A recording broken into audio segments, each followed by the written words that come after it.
อ่ามาเบิ่งเนาะน้ำตกสูงตรงไหนไกล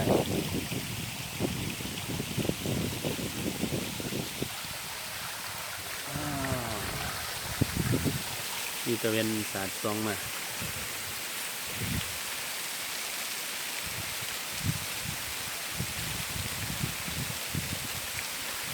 มองออกตัวยันโยมเพิ่นตั้งแคมป์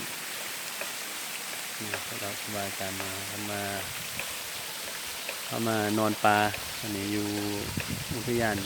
แห่งชาติภูเขาข่วยบรรยากาศดีช่วงนี้พอดีเลย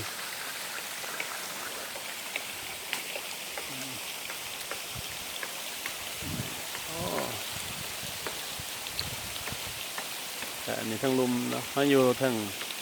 น้ำตก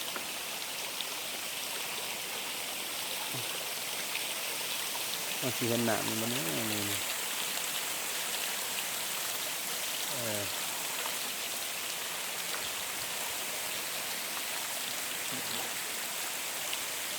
ตัวเขียว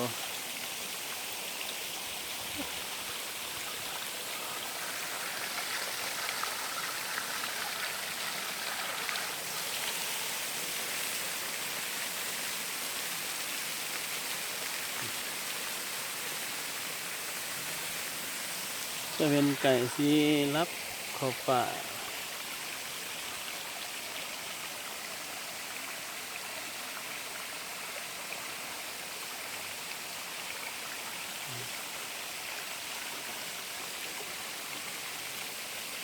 ทางหลังมา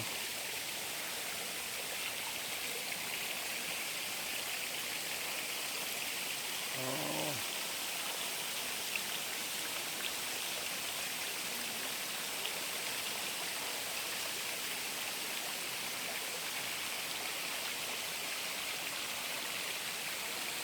แสง